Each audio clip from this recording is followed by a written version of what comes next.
Hello and good morning, good afternoon, good evening, wherever you are around the world, and welcome to today's Postgrad Insight session. Today is the first of many webinars that we'll be hosting for Heriot-Watt University, based up in Edinburgh, Scotland.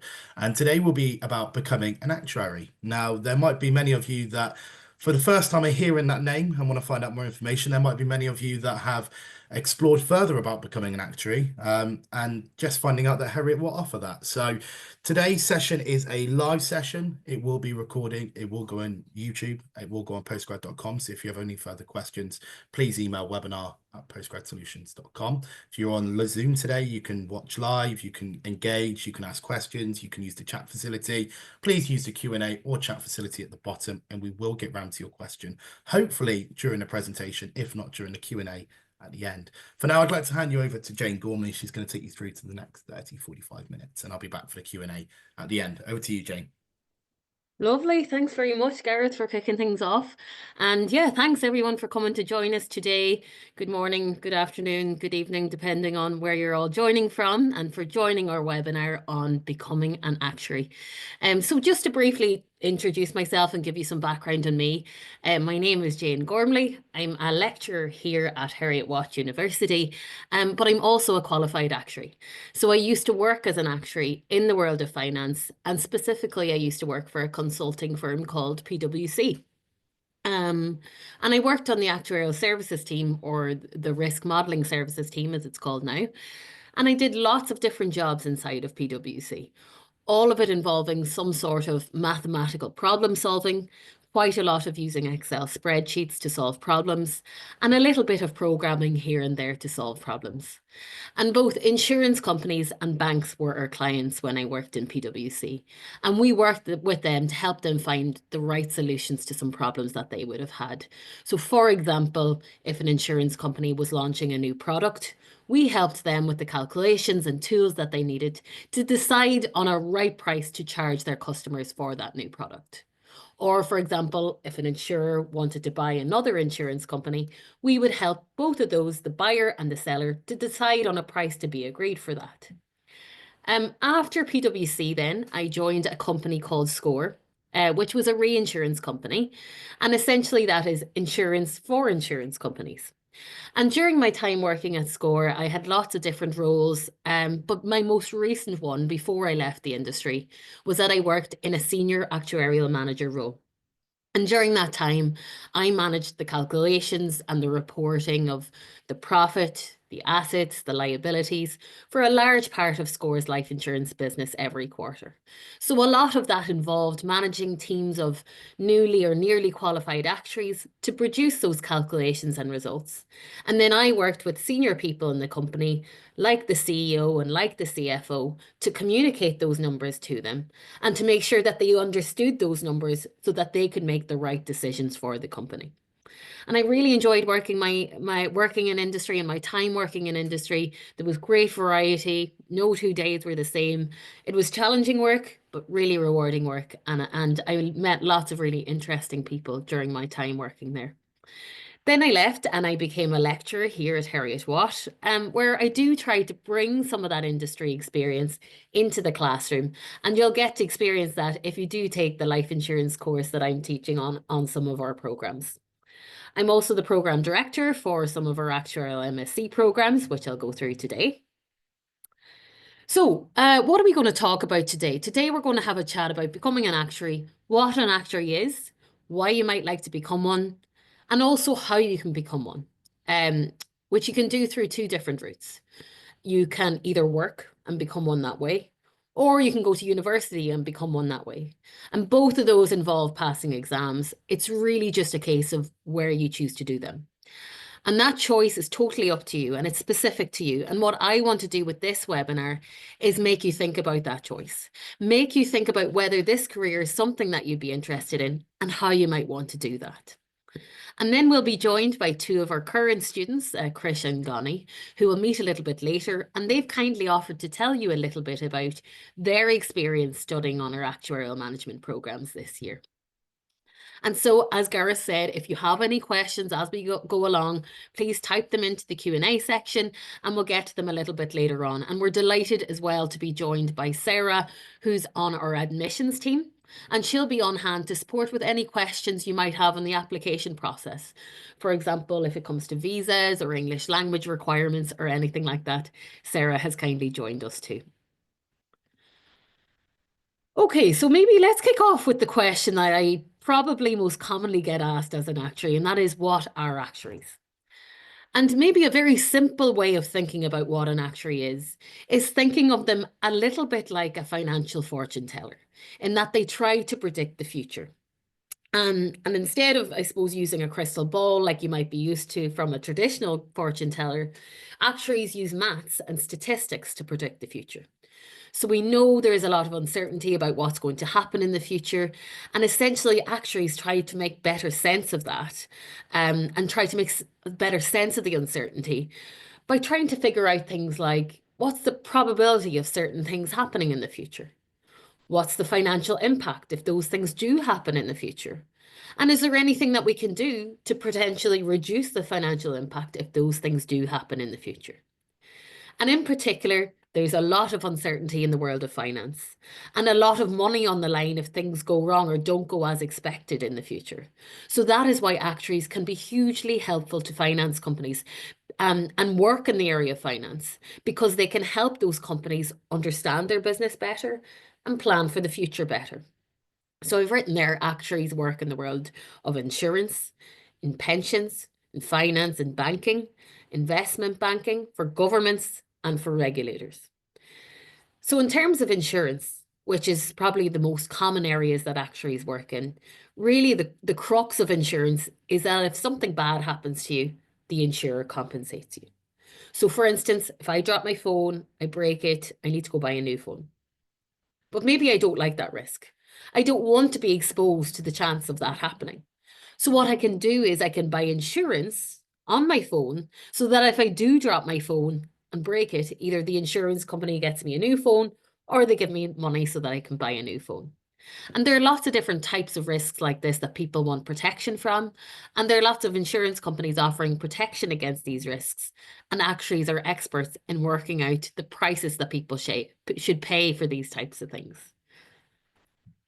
Another thing there I've written is there are also, actuaries are also data science experts, analyzing large data sets to predict the future. And traditionally, actuaries have relied on, mathematical tools to do that. And that's most of what you learn when you go down the route of becoming an actuary, at least to begin with anyway. But more commonly now, actuaries are starting to use modern tools like machine learning tools, which is where you use computers to predict the future instead. And it's up to you in which, in terms of which tools you use to do that. Actuaries are professionals. So an actuary is a professional, like a lawyer, a doctor, an accountant might be perceived as a professional.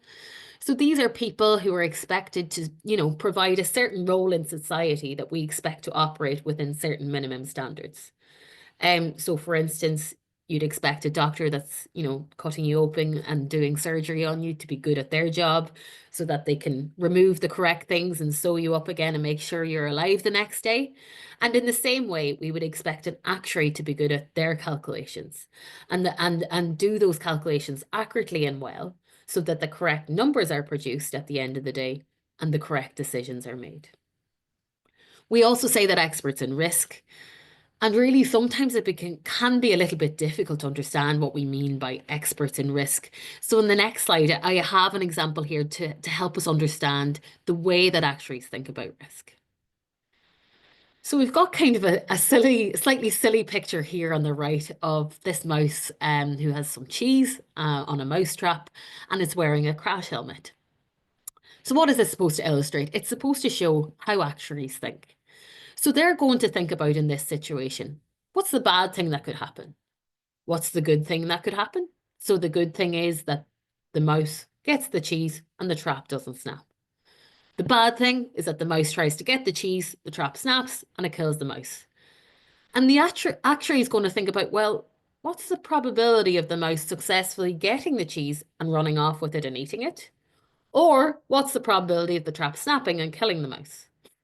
So in order to figure that out, an actuary is going to use data on lots and lots of mice and lots of mouse traps. And they're going to use maths and statistics and potentially even some machine learning techniques to figure out, well, what's the chance of the mouse being successful or not? Then, and I think this is kind of the extra bit that requires what we might call professional judgment, we might think about things that the mouse could do differently to change what the data says. So, for example, if this mouse takes the cheese off really slowly, then maybe it has an increased probability of getting away with the cheese, and that's called changing the probability or changing the impact. And we've given this mouse this kind of silly crash helmet here. And the idea here is that if they don't get the cheese and the trap snaps, maybe the crash helmet limits the impact or stops the mouse from dying. So if you like, we've reduced the impact of the bad thing happening if the bad thing happens. So actuaries will take all the data, make a prediction, then try to change the prediction based on their judgment of how people might behave, and then decide what the price is for that risk. So if this mouse wanted to buy insurance, actuaries might try to figure out how much they should pay for that insurance. So why become an actuary? You might be asking yourself, what's all the fuss about? So you might have already typed into Google something like best jobs if you're good at maths, and there's no doubt that actuary appears time and time again in those searches. And it's certainly one of the top ranked jobs in the world and in the UK. And I suppose one of the key reasons for this is that it does pay an extremely competitive salary. And I'll show you an example of some of the salaries in the next slide. However, money can't buy you happiness, and you'll be glad to hear that there are many other reasons why you might like to be an actuary. And one key reason is that it is very rewarding. So if you like maths and if you're good at maths and you like using maths to solve real world problems, then you're going to like this kind of job. If you're good at maths, it's going to be easy for you to do this kind of job, and it will be easy for you to get through the exams to do this kind of job. So we're looking for somebody who's done maths, statistics, maybe science, economics, something like that as their undergraduate degree, a strong mathematical foundation. And also, if you're interested in working anywhere in the world, which is something that really appealed to me, the actuarial qualification is a global one. So maths is the same in all countries around the world. It doesn't matter if you're in Australia, India, China, Malaysia, the US, the UK, maths is the same. And that's different to something like if you were a lawyer. If you were a lawyer in the UK and I went to Australia, you might have to retrain for some years before I could be a lawyer in Australia. But once you're qualified as an actuary, or even before then, you can work anywhere in the world with very little retraining. So if you want to travel and you like traveling, you can. And maybe just to give you a more personal example, for example, my last job working as an actuary, I worked for SCORE, an international company. And because of that, I had opportunities to travel to the US and to many different nice cities in Europe to work with my colleagues there for short periods of time. So by becoming an actuary, it gave me opportunities to see parts of the world I would never have visited by myself. Another reason to become an actuary is excellent job security. Or graduates at Heriot-Watt are always in high demand. And the degree has a really clear career path after university, which does make it straightforward for graduates to find a job. And I'll touch on our careers a little bit later on. In terms of work-life balance, usually actuaries work Monday to Friday. There's usually no need to work weekends, and you certainly shouldn't need to work night shifts. And this means that it's a great way of making sure that, you can keep up or take up hobbies even while you're working. And most companies offer kind of flexible working related arrangements for their actuaries, where you might be able to work remotely sometimes and work from home sometimes, or work in the office other days of the week. So this slide shows actuarial salaries. So actuaries are paid well for what they do. Actuaries are in demand. Not everyone can do maths. And so that leads to very high salaries for this kind of thing. And also, you have to take a long time to train to become an actuary. And that's what leads to salaries being quite high for this kind of a role. So once you're qualified as an actuary, you've passed all your exams that you need to pass, you tend to be paid somewhere in the region of 60 to 75,000 pounds in the UK. And I've put some exchange rates up here, or rough exchange rates, to try and help you turn those numbers into numbers that you might be more familiar with. And in terms of moving up through the salary bands that you see in the table, that's definitely possible. And how much you want to do that is up to you. So at the early stages of your career, you're definitely doing more maths, more problem solving. Whereas as you move up through the salary scale, you'll tend to do more managing of people and more communicating that maths to other teams or to other senior people on the team. And it's up to you whether you want to do that. So, for instance, in my last employer, I was given the opportunity to manage a team of actuaries, which gave me excellent people management experience, and a higher salary came with that too. So I think this table makes it clear that an actuary is certainly paid very well. Okay, how do I become an actuary? So in terms of how you become an actuary, you've got to pass lots of exams. And that's what this slide here is supposed to show. Now, I certainly don't expect you to be able to read all the writing on this slide, but the colours here are very useful, which is why I quite like this screenshot. So basically, you've got 7 purple exams to do on the top here. You have 3 green exams to do. You have 2 of the orange exams to do, so not all of the orange exams. And then you've 1 of the red exams to do to become a fully qualified actuary. So the purple ones on the slides here, these are the mathematical exams. So these are the ones you do to build your kind of mathematical toolkit to analyze data well and to predict the future well. And once you've done the purple exams, you do the 3 green exams. And that is the point where you start to explain what the maths means to other people in words. So in a company, you might have to speak to the sales team or the underwriting team or the marketing team, and you might have to speak to the board of directors. And these people are not all maths experts like you are. And if you want them to do something you want them to do, then you need to be able to explain what the maths says really well. So this isn't just training you to be a data science expert when you become an actuary. Really, it's training you to be a professional where you're a data science expert, but you also interact with other people in a company in order to make things happen and in order for the right decisions to be made. And I think that interaction is actually what makes this career pretty fun. So yeah, you've got to do the green exams, and then you have to do the two of the orange exams. So you don't have to do them all, just 2. And this is where you start to specialize. So you may do a course in life insurance, you might do one in pensions, or maybe an investment. And you choose the ones that you want to do, and just 2 of these. And then you have to do the red exam, so you just have to do 1 of those. You have to do that outside of university, so that's one of the exams you can't do in university. But all of the purple, green, and orange exams you can either do in work or you can do in university, like with us at Heriot-Watt. But the red one must be in work. You also need 3 years of work experience to get that badge of being a qualified actuary. So on top of the exams, you do need some work experience. Okay, ways to become an actuary. So you've got to study exams, we covered that previously, and you can do that in work or you can do that in university. And if you do it in work, it'll take you roughly 5 to 7 years to qualify as an actuary. And if you do it in university, it'll take you roughly 3 to 4 years to qualify as an actuary. So that's a big difference between work and university, but that certainly doesn't tell you which one is best. So if you're trying to decide between these, there are pros and cons between them. And I've tried to show that in the slide here. So in terms of the workplace, the best thing about going straight into work and doing your exams, you've got a job and so you get money sooner. You might have been living like a student for some time, and it's nice to be paid well and to be able to afford to do things more easily and to be less worried about money. So that's definitely an advantage.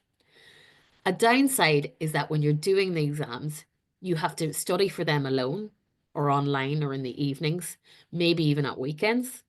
But the positive is that you're in work and that helps you sometimes with answering some of the later exam questions. So you might have a question in an exam about a sales team, and in work you might have already experienced speaking with a sales team. So you might know what kinds of questions they ask you, and that can help you with some of the exam questions later on. Alternatively, you can go down the route of becoming an actuary through doing the exams through university. And the big pro with that is that you get the exams done faster. You get to concentrate on the exams only. You don't need to worry about work. Instead of squeezing in your study in at the weekends and at night time, you have that full mental space to focus on your study at university. You also have this extra safety net, which we call an accreditation average. So when you're studying in the workplace, whether you get an exam or not, is just based on a single exam that you sit.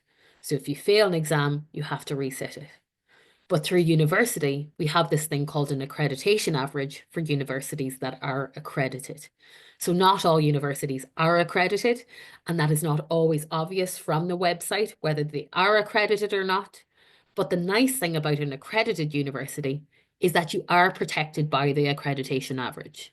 And that means that if you mess up an exam, it doesn't matter if your average across the program is high enough. So you need to make sure your average across the program is high enough. And if you mess one up, you still pass and get the exemption from that professional exam. So for example, we do have this at Heriot-Watt because we're a fully accredited university. Another bonus of studying at university is that the university pass rates are much higher than the workplace. And that's mainly because you've all your focus on study. You're not worried about work. You're studying in person with real life quality teachers every day that are supporting you with learning for the exams. And that is a huge driver of why the pass rates are so much higher. So if you decided that you did want to make use of a university to get through some of these exams or all of these exams, we do have a number of different programs that you can use to do that. So if you're in the situation where you've not done any actuarial exams yet, the programs you would choose between for us are the MSc in Actuarial Science and the MSc in Actuarial Science and Management. So the Actuarial Science, MSc in Actuarial Science is a one-year program, and it covers all the purple exams that we talked about earlier. So that's all the mathematical exams that you need to do to qualify as an actuary. The MSc in Actuarial Science and Management is a two-year program. And this program gets you very close to full qualification as an actuary. So you do the purple exams, the green exams, and your choice of, in this case, 3 orange exams. If you've already passed some actuarial exams, then we have a different set of programs for you and a different set of programs that might appeal to you. And they are the MSc in Actuarial Management or the MSc in Actuarial Management with Data Science. And these cover the green exams and the orange exams. So if you like, you can think of actuarial science as all the mathematics. Actuarial science and management is a mixture of mathematics and words, explaining what that maths means in words. And then the courses on the actuarial management programs are more words-based. There is some maths there, but much more about explaining what the maths means in words. So currently we have about 90 students across all of our programs. And I suppose those students are a really nice mix of students who have potentially come straight from their undergraduate degree and are looking to speed up their path to qualifying as an actuary. And then particularly on our actuarial management programs, we have a lot of students who have already maybe worked as an actuarial analyst or have some years of work experience, but just want to take a year to focus on getting the rest of their actuarial exams done. And that brings a really nice dynamic to our programs because of that wide-ranging experience of our students. It's a really nice way of our students being able to share their ideas and share their experiences with each other. The data science program is getting very popular. So that what that means in the context is learning about machine learning in the context of insurance and risk management. So, you know, people are using computers to predict the future instead of just using maths and statistics. Now, what I would say is only choose this if you like programming. Not everybody has to be a programmer and not all actuaries have to be programmers. They're more mathematical and statistical experts instead. But if you do like programming and if you think it's fun, then this is a really great choice for you. And it looks really good on your CV. There's lots of people in companies that don't have this machine learning knowledge just yet or data science knowledge yet. And it also means that, you know, you're doing something you like, which is programming languages to solve problems rather than just using maths and stats. So I'm just going to take you through each of these programs in a little bit more detail, or 3 of them anyway, just to make sure I haven't missed anything. So we're MSc in Actuarial Science. It's all mathematics. It covers the exam codes that we've shown there. So CB1 and 2, CM1, CM2, CS1, CS2. Our program is accredited, and that means that, you know, you can get exemptions in a couple of ways. You can either do it one exam at a time, So if you got a high score in CB1, then you get that exemption. You get a high score in CB2, you get that exemption or pass. But also, you can get your exams through the accreditation average that I mentioned. So if your average across the whole program is high enough, so if you mess up CB1, but your average is good across everything else altogether, you still get the exemption from CB1. So this accreditation average is hugely helpful to our students. In this program, you're using a probability and stats to predict the future. You'll also learn to use programming language and there's also an introduction to programming language Python on the program. And you'll also be using Excel as well inside the program. And they're all kind of tools that we've seen actuaries use in industry that we think are helpful for our students to learn about. The program has been very recently refreshed as well, just to consolidate the number of exams and coursework on the program to make things easier for you as students. And that new program is going really well this year. And a huge bonus of this new program is that it also offers our students an opportunity to visit one of the big employers here in Edinburgh. So students can go out to this employer, present to a panel of actuaries who are working in industry, get some feedback from those actuaries, and get a chance to network with them. And it's a really nice new thing that we've added to the program this year. In terms of the MSc in Actuarial Management, these are the exam codes that you can get exemptions from. So CP1, CP2, and CP3. And your choice of 3 of the orange exams. So that's SP2, SP4, SP5, SP6, and SP9. And they essentially stand for life insurance, pensions, investments, derivatives, and enterprise risk management. So you pick 3. Now, the IFOA only requires you to pass 2 to become a fully qualified actuary. But we recommend you take more because if you mess one up, it doesn't matter. You'll still meet the requirements to be a qualified actuary, and it can be really valuable to have done 3 as well to perform well in interviews because you have a wider background and a wider range of knowledge. Subject SP9 is really popular with us because it grants you an extra qualification called Chartered Enterprise Risk Actuary, or CERA, which is extremely popular with us, and really not all universities offer this, and many students choose us because of this exemption. Alternatively, instead of taking 3 SP courses, you can take 2 SP courses and take 1 or 2 of the earlier purple subjects if you want to catch up on some areas of the mathematical exams. So for example, you can take CM2, CB1, or CB2 if you haven't managed to pass those yet, and still take 2 of our SP courses.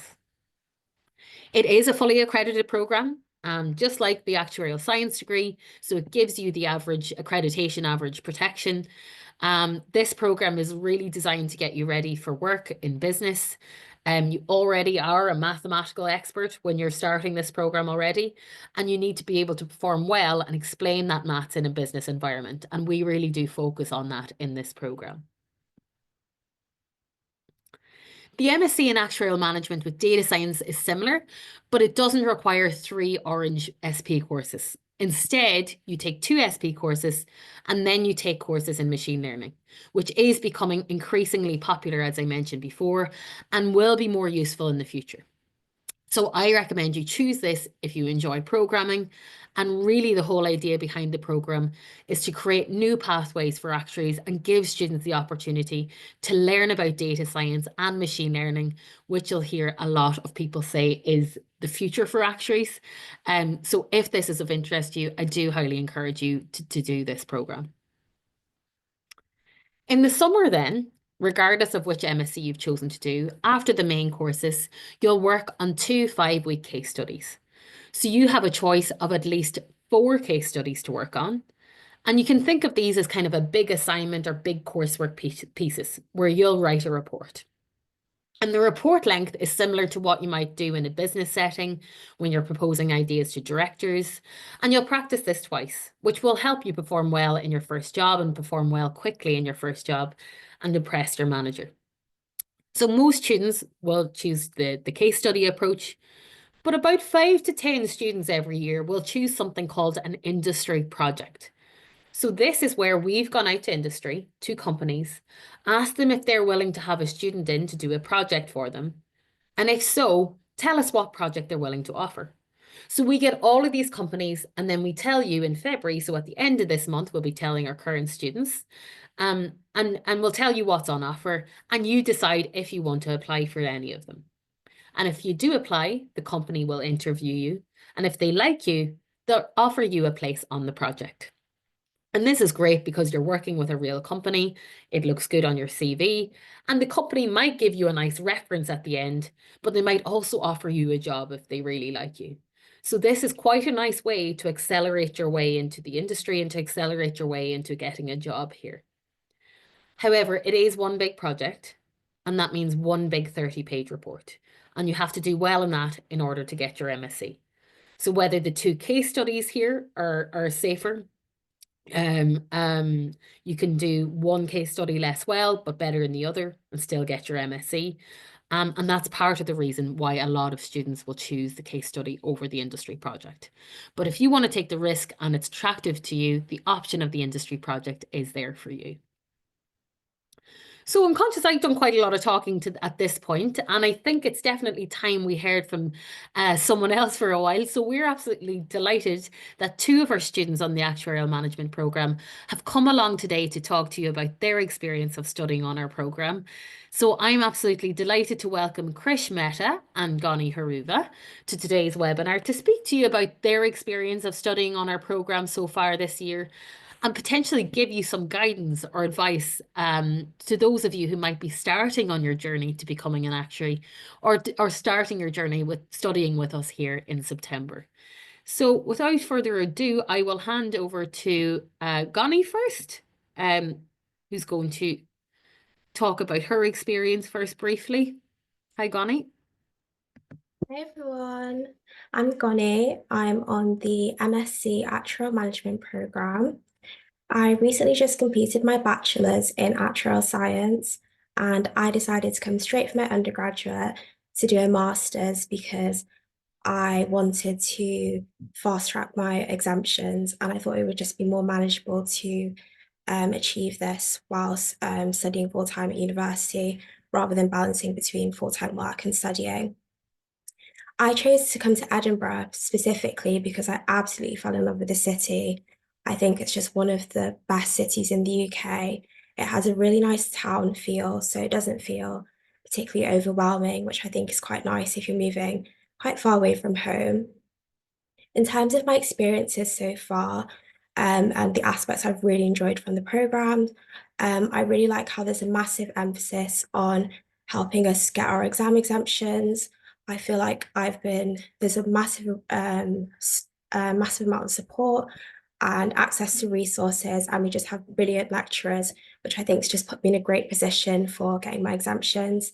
In addition to this, there's a massive drive towards pushing students into being good actuaries, which I think is quite nice. A lot of the courseworks and assignments that we get are fictional, but real life examples of tasks which we might be presented with at work. And I think that's just given me some added confidence going into work in September. Another big aspect of Heriot-Watt, I would say, is the employability side.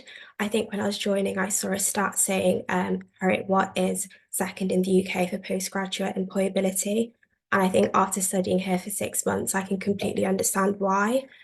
During my time here, I've just been exposed to a range of different employers, had multiple opportunities to network with industry professionals, given a presentation at a life insurance company. And in addition to this, there is a fully dedicated careers team, which works really hard in making sure students are fully well versed on the ins and outs of recruitment and application processes, which I think is just fantastic. I thought I would end with a little bit of advice to you guys because I was in your position last year, and that would be just attending webinars as you have today and working towards your goals early if you're interested in applying, getting in your application as soon as possible, as I think it just makes it so much easier planning and working towards your goal. For instance, whether it's booking accommodation or maybe having a little trip to visit Edinburgh if you're not too far. Feel free to reach out to me on Unibuddy if you've got any further questions, but I'm going to hand over to Chris for you guys to hear from his experiences. Hi all, I'm Krish. I'm pursuing MSc in Actuarial Management. I'm an international student and I came after doing my bachelor's to pursue my MSc in Actuarial Management. So 2 years back, I was so sure that I don't want to pursue any academic course after my bachelor's. I was just done going to college every day. But here I am pursuing my master's. What made me choose this master's and Heriot-Watt are the three E's that you can see here. First, I would definitely say exemptions. I have already cleared six actual papers, and I'm expecting exemptions for further six papers: CP1, CP2, CP3, SP2, SP6, and SP9. I also had options for other SP papers and data science. It's actually I had enrolled for data science. I love programming, as Jane mentioned. But I switched to three SPs because I wanted one safety for my SP paper because I wanted to do a lot of things. So keeping an extra SP paper would be good. At the same time, since I love machine learning, I actually attend the lectures regularly. I am learning that skill, and it is genuinely interesting. So if you guys are interested in data science, definitely go for it. Second thing I would say the international exposure. We have students from India, Malaysia, China, Kenya, Kuwait, and many more countries. They bring in their experience, whatever they have worked in their life, in their industry, with their regulations. They bring it in the class. They share the ideas. Everyone can share ideas. Everyone collaborate for the projects. And by just sitting here, I can learn what is happening in Malaysia, what is happening in Kenya. So that is very interesting. And last but not the least, Edinburgh, I can completely agree with Goni. I come from a bustling city which is very fast paced. I was searching for a place which can offer me peace, and Edinburgh is just perfect for that. Not only the city, the people are also very welcoming. And if you are under 22, you can travel for free around the city all the day. So that's the best part. Let me give you some two myth busters.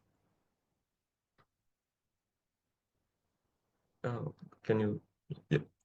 So the first mythbuster, misconception which I've heard a lot is that this program of MSc in Actuarial Management is not for professionals or experienced people. It is only for the students who have just graduated and started their masters. I would completely disagree to that. I have done two full-time internships, 11 months in a consulting firm and a further 6 months in a life insurance company. What I have seen that the lecturers are very experienced. They have not only worked in various industries, they have also contributed to a lot of research projects. They are also part of various actuarial organizations such as IFOA. When they bring their experience to the class, I can take I made a lot of mistakes in my internships. I saw a lot of inefficiency in every project in with every client. I just approach these lecturers, understand their experience. I make my approach better. So when I will be back in my industry, I will be equipped with a better approach and with new skills. And I'm pretty sure I will do better than what I did before. And I cannot be an intern the whole time. So I will again have to be a responsible full-time employee, actuarial associate. Let me give you a very good, simple question. So it's a very simple question. You must have done it in school. So when I was 4, my sister was 2. When I will be 42, what do you think the age of my sister would be? You can drop the answers in the chat. Okay. So it was easy that you will think like 42 minus 40, that would be 42 minus 2, that would be 40, and my sister would be 40. But no, she can be 41 or she can be 43. We don't know the exact birth date. Now, there are several more possibilities. She could be dead by then. She could be adopted, which I tell her every day.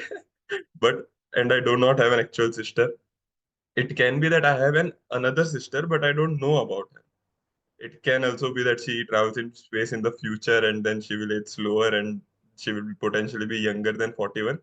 So the point of this question was we think that this is an easy. So what we saw in CM1 and maths, it is about calculating the answers. But when it comes to actuaries, we have to understand about the risks. We have to identify the possibilities. After doing this, we also have to evaluate the emphasis of this risk, what is important, what is relevant. And that is what we learn in CP and SP papers that are practice papers. Coming to the second myth, I have heard a lot of people saying that actually it's all about just studying. This program is all about studies. I would definitely disagree. I understand your concern about that settling to a new city can be may seem like a daunting experience, but trust me, this journey is worth it. There are 60 plus student societies affiliated with the student union. Their main motive is to just ensure your fun and your engagement. Even after having 60 plus options, my very passionate friend Ram was not able to find this fit. So we established our own new society. I'm the treasurer of that society. So there's literally everything for everyone. I'm also a committee member at Student Actuarial Society, which is our own society. Yes, we have our own society. I am also doing some part-time jobs to pay some of my bills. I cook every single meal every day by myself. I just love it and I just prefer doing it. There are plenty of cafeteria options, but still I prefer making my own food. And still, after all of this, I'm still on the right track of getting the exemptions. I have a good, decent average, so I'm expecting getting that block exemption. So if you can hustle with this, you can enjoy it. Even if you don't like socializing, you can go for a movie, you can go for a trek, you can go for a solo trip. There are plenty of places to go around. And though academics exemptions will always be a first priority, make sure you enjoy your time to the fullest.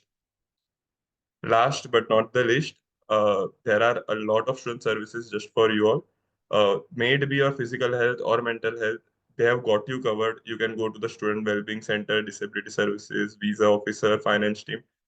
They are very approachable. You can just drop in there, take an appointment, whatever suits you, and they will solve your problem. That's my time. If you want to know more about me, my experience about the university course, anything, or just want to say hi, feel free to drop a text on Unibuddy. You can scan this code up, and if you just lose this image, you can just search online chat with HW student. If you put masters and actuarial, I'm sure you will find me there. Super stuff. Thank you so much, Christian. Thank you, Gani. I can certainly relate that I fell in love with Edinburgh as soon as I arrived here myself. But yeah, I do encourage you to reach out to Chris and Gani if you do have any questions, some that you may not want to ask me and want to ask them. Certainly it's nice getting it directly from students who have the experience of studying on the program themselves. Okay, so just a couple more slides before we jump to the Q&A section. In terms of the price reductions or scholarships that we have, we do have a number of price reductions on offer for our programs. So the first is that the MSc Actuarial Science and Management program is a 2-year degree. And so doing the 2-year degree is cheaper than doing 2 separate 1-year degrees. And as I said before, that MSc allows you to do all but 2 exams that you need to become a fully qualified actuary. So you could end up after studying for those 2 years only having 2 exams left to do. Secondly, the Heriot-Watt graduates get an alumni fee discount of 20%. So if you did your undergraduate degree with us here at Heriot-Watt, you automatically get a 20% discount on your fees. And finally, one of the scholarships that might be most appealing to a lot of you is our Heriot-Watt Actuarial Scholarship for Academic Excellence. If you can show that you've got great grades in your undergraduate degree, or if you have some exemptions or passes from the earlier Purple IFOA exams when you're applying for the Actuarial Management Programme, or if you can show that you have really excellent work experience, you'll be awarded this scholarship. And it will be on your offer letter if you are awarded this scholarship. So you don't need to specifically apply for this yourself.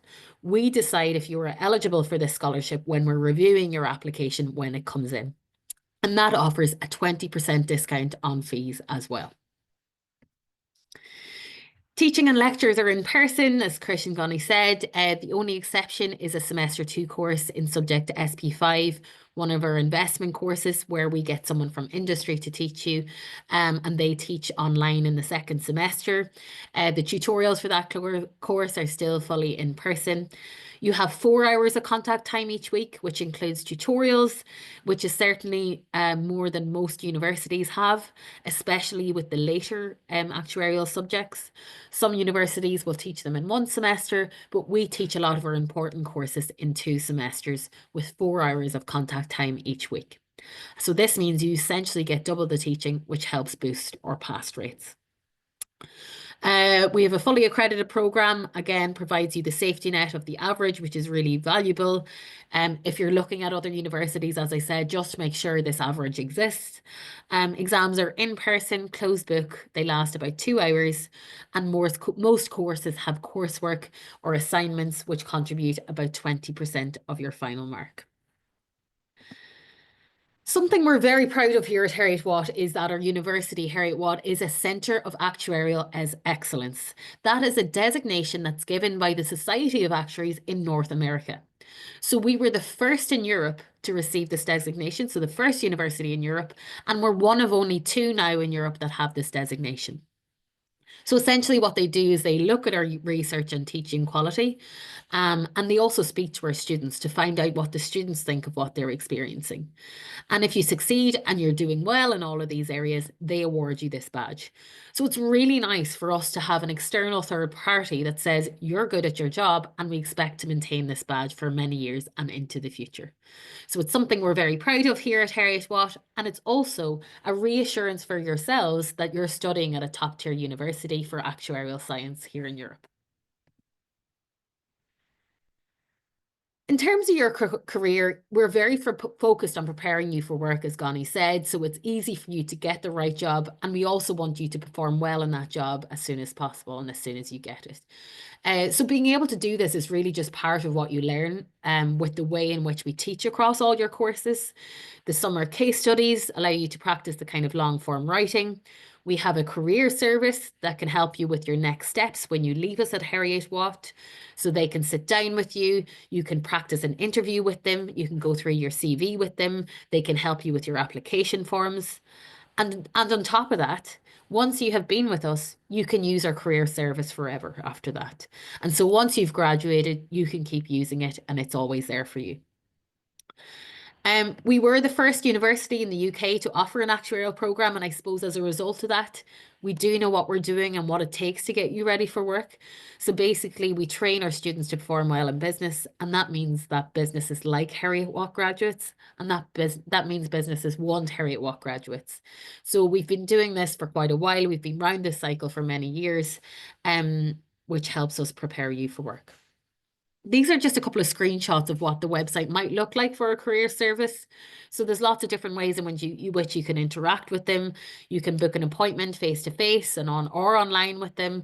But there's also just lots of smaller courses you can choose to attend in person or online in order to get ready for an interview and get ready for your first job. In terms of employability, essentially almost 100% of our graduates are employed within 6 months of graduating. But as you would expect, well over 90% are in actuarial roles because that's what we've trained them to do. And of those, about half are in insurance company and roughly half are in actuarial consultancies. So these are companies that advise insurance companies when we say consultancies. So we're very proud of the successful careers that our alumni have built. You know, we have 26 CEOs, we have 5 past presidents of different actuarial associations, and we have a huge amount of alumni in kind of CEO, CFO roles or in partner roles in consulting firms. And maybe just to bring you back to the more near past in the next slide, I'm going to show a load of different companies that our graduates have gone on to work in. And basically well over 90% in our graduates in the last year, well over 90% are employed with companies like this. Like you would expect, actuarial type companies, and there's lots of different kinds there. So you can see Legal and General, Aviva, they're insurance companies, Gen Re, reinsurance companies. Moody's is a credit rating agency. So it looks at companies or investments and says whether it thinks those companies are reliable or not, or whether their investments are reliable or not.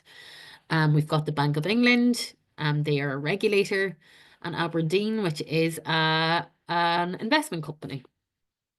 So they're just some examples. And kind of linked to that, we do have strong connections with the industry, and I think Gani and Krish kind of touched on that. And just to give you a flavour of some examples here on the slide. So we have our annual careers fair organised by a career service. We have an annual Student Actuarial Society conference, which is organised by our students, and Krish was involved in that this year. where actuaries working in industry are invited into Heriot-Watt to talk about their experiences. We have ad hoc visits from actuaries throughout the year. For example, I have an actuary coming in to talk to my life insurance class next week, who is from a life consulting firm. Before Christmas, we had our IFOA president, Cartina Tahir Thompson, come to visit us in Edinburgh, where she engaged with both our students and our staff and was hugely impressed with our operations here.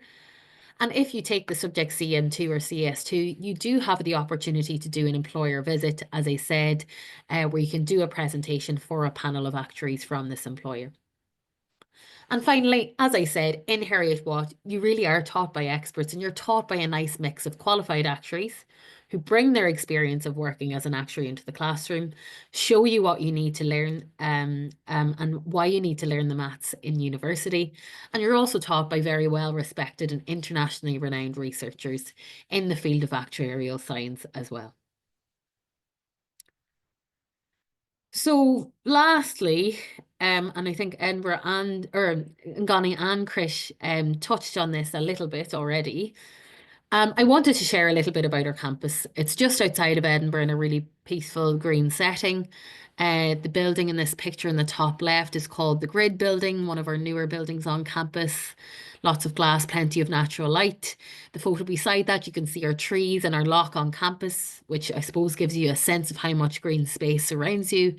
And really, it's a great place to be if you do like that kind of natural environment, plenty of walking paths around our campus. The rest of the campus has everything you'd expect, you know, excellent state-of-the-art sports facility, library, computer labs, shops, cafes, healthcare, transport links. It's all in one place, which makes life easy. And, you know, if you do want the buzz of the city, Edinburgh isn't far away, but here you get the benefits of a proper campus experience. And that's unlike some other universities where it's kind of buildings scattered throughout a city. So it's a really nice place to live, to study, and to spend time. And hopefully these photos give you a bit of a feel for it. In terms of Edinburgh then, as I said, our campus is just a short bus ride from Edinburgh, so you have very easy access to the city. It's a city full of art and culture and history and has events happening all year round. We have Christmas markets and Hogmanay or New Year celebrations in the winter. In the summer, the city really comes alive because we have the Edinburgh Fringe Festival, a comedy and arts festival. So really, no matter what the season, there's always something happening. And on a more practical note, Edinburgh is Scotland's financial centre. So if you're interviewing for a job, there's a good chance some of them will be in Edinburgh or nearby in the city. London as well, which is UK's main financial hub. If you need to travel there, it's quick and easy to travel there by train or by plane. So you could think of living here as meaning you get the best of both worlds. Peaceful campus setting, as Krish has said, with one of the UK's most exciting and nicest cities right on your doorstep. So finally, to wrap up quite a long session, we've got a wide range of MSc programs to get you ready as an actuary. We have scholarships and price reductions on offer to support you on that side. We will get you ready to work and able to interview well so that you can get that first job nice and quickly. We've been doing this for a long time, so we know what we're doing. If you like programming and machine learning, you can do that with us, but you certainly don't have to. And we have the additional CIRA SP9 qualification or Chartered Enterprise Risk Actuary qualification. And you get to do all of this in the Financial Centre of Scotland, Edinburgh, and in the United Kingdom. And I think that's almost my final slide, and we will make these slides available to you. But yeah, this just covers a link to essentially our central program page where you can find out more details about each program individually and how to apply as well. So if you have any questions, I see there's loads coming into the chat already.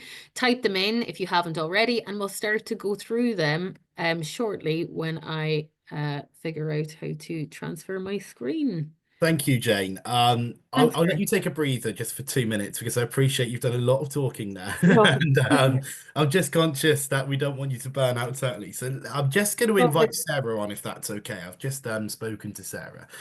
Super. For those of you that aren't aware, Sarah is within our admissions team. Sarah, it's great to have you on. Some of the information that we've had there from Jane obviously from within the intricacies of the course is great, but I just wanted to talk to you, Sarah, about the admissions process, because there's loads of people that have asked questions about funding and scholarship, what I need to do to apply. How easy is it to apply, and how much hand-holding is there from the university to those students that are a little bit anxious when it comes to applying, because it is a big moment in their life? Hi everyone. Yep, I am Sarah. I am the admissions business partner for Max, which is a school that this program sits within. Yeah, so there is basically as much handholding as you would like throughout your application process. We have a direct email address for the postgraduate admissions office, so we are able to support you with any questions you've got either during your application, post application, or if you have any before you want to get started with that as well. We have a team of 5 admissions officers here. We've also got a team across in Dubai and Malaysia who can support. Obviously, if you are out in those places and you want to have a chat with someone local, we can absolutely get you in contact with them too. In terms of the application process itself, it is an online application via our website. It does not take too long to fill out. You're required to attach a few documents just of transcripts, certificates, and anything you feel will support your application personally. So sometimes people attach a personal statement, which is really good for us to have a read through and make sure that this program is suited to what you want to learn about. And basically, yeah, our team are here to help you with anything throughout the application process. In terms of scholarships, I think Jane did touch on the scholarships we have available. We have got a scholarships page available on our website as well, which I'd recommend everyone having a look at. We have got some kind of specific scholarships based on where you're from, or if you have any specific experience that might count towards that scholarship. Our scholarships team will have a look at that as well. Excellent, Sarah. And just keeping on the theme of culture, what it's like at the university, Jane alluded to it in her presentation towards the end about how it feels like almost like a mini city, just on the outskirts of Edinburgh, which is wonderful. I believe you've been voted at some stage over the last 5 to 10 years as one of the most international, diverse universities in the UK, which is fantastic. How important is that for students to remember when they're leaving their respective countries and their culture and everything they've been used to for years, to come to somewhere where they perhaps have never heard of, never been to, never even maybe left their countries? How important is that it's almost like a home from home? Yeah, definitely. And we have people from all over join our program. So basically there's probably always someone that you can relate to when you get here, which I think is always nice. And a lot of people will have a lot in common with other people on campus. As Jane said, we've got the Orium Sports Centre. So if you're into your sports, you'll no doubt find someone here that can relate to that as well. We have fantastic walks around campus, which again is through woodlands, it's through the parks, you meet dog walkers and things like that. So there's a lot of kind of people and a lot of different activities you can relate to. We're on the bus route into town as well. So anything basically from here to Edinburgh is within your grasp. And that includes so many activities, so many groups, which are really welcoming across the city. And yeah, I don't doubt for a second that you'll find someone that you can relate to when you get here. We've also got the fantastic student union, where a lot of people will hang out, especially when they first get here. It's a brilliant opportunity to meet your peers, and people that are perhaps been here for a wee while that can help you find your feet a little bit. Excellent. And I can vouch for everything you've just said. I was at Heriot-Watt last week and I definitely got lost going through the campus. Some of the most beautiful buildings and areas that you'll go past, especially the lock that Jane mentioned earlier, and it's a great place to study. Sarah, thank you for your time, really appreciate it. No problem at all. Jane, I know you were keen to obviously go through the Yeah. Q&A. I've just had a quick scan through it as well, and if you don't mind, I'm just going to ask a couple of the questions that have come through, because we've only got 3 or 4 minutes left really to enable. Sure, yeah, go for it, yeah. Okay, so one of the things I want to talk about is English language requirement. It's not really been spoken too much about, but there will be students that perhaps don't have the adequate level of English. And perhaps there was one student here that said, I work in an English speaking office, but I don't have the tests. I don't have the results to show it. Does that matter? And will you therefore help with that? Yeah, sorry, my screen has done a little bit of a dance Go there. ahead. Yes, so and Sarah might be able to speak to this in a little bit. We do have specific English language requirements. So whenever I'm looking at the application, my review is more focused on your actuarial abilities or your maths-based background, making sure that you kind of have the adequate background to perform well on our programs, because we want our students to perform well on our programs.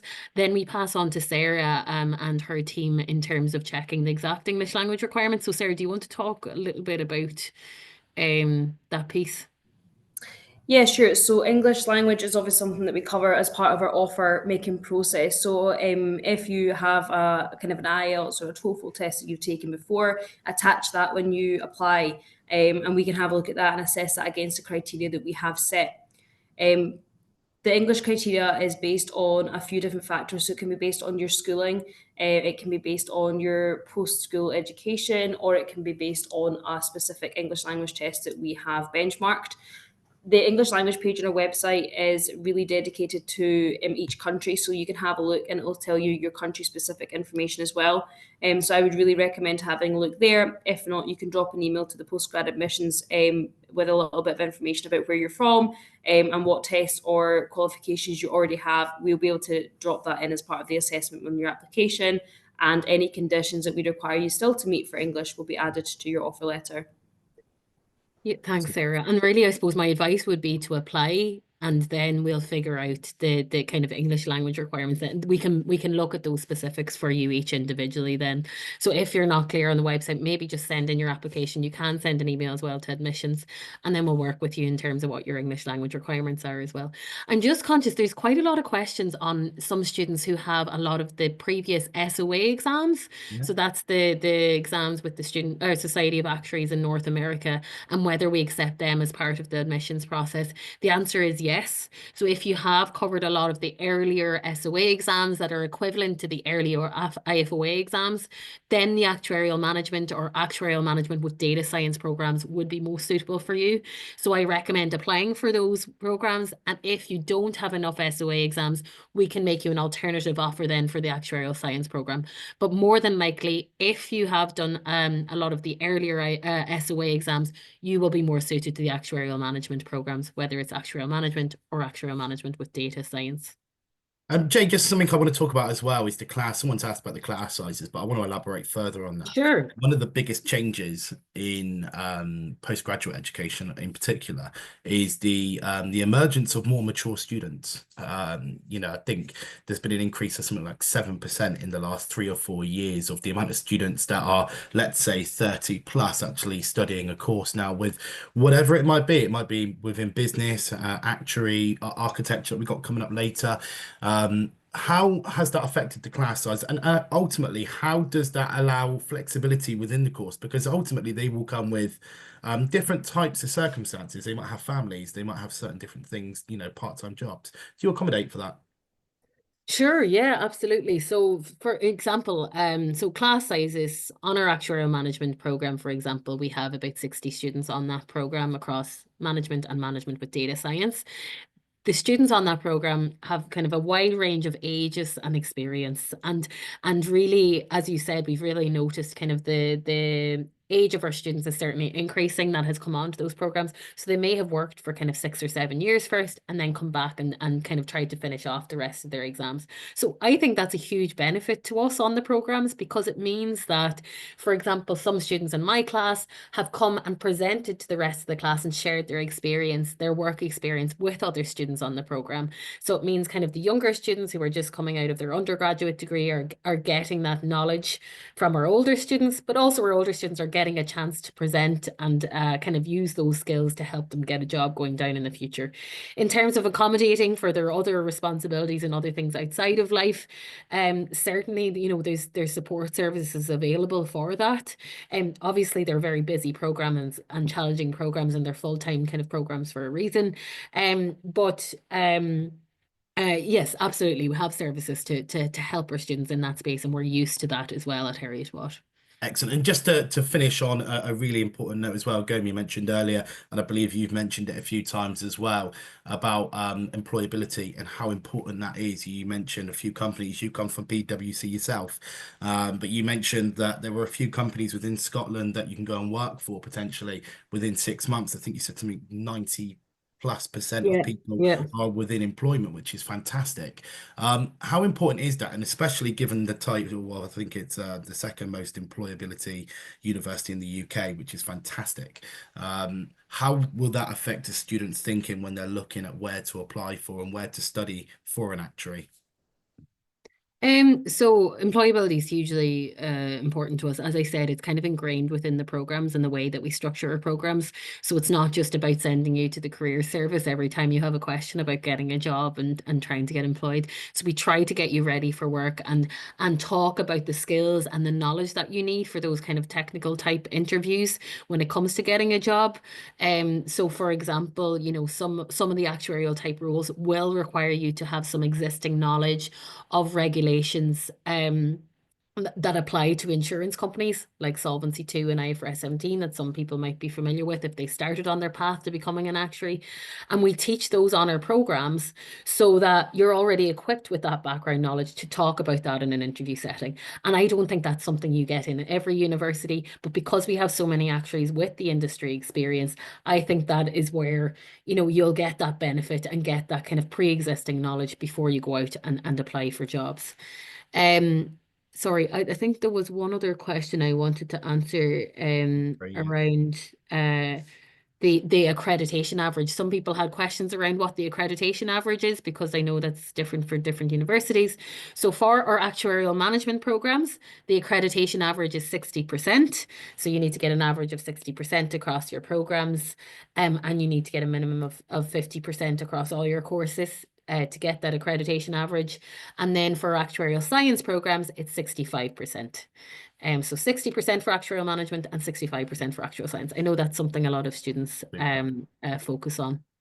Jane, we're going to have to wrap up just because of time. Okay. You know, the webinar is supposed to last around 60 minutes, which is fine. We've got a little bit over for those students that want to crack on with the rest of their day. We have everyone's details. So anyone that has asked any questions today, anyone that's put any information in the chat, your details have been captured. We will reach out to you. Jane, I want to thank you for your time. A well-deserved rest after this, perhaps some lunch. Jane has popped her email address in there, j.gormley@hw.ac.uk if you've got any questions. Alternatively, scan the QR code which is on your screen. A huge thank you to Gomi, Krish in the background as well, who came on and took time out their days to obviously come on and talk about their experiences, and to Sarah as well, who came on from an admissions point of view. But for now, thank you very much. This will be on demand, and we look forward to seeing you again for the next Heriot-Watt webinar coming up soon. Thank you.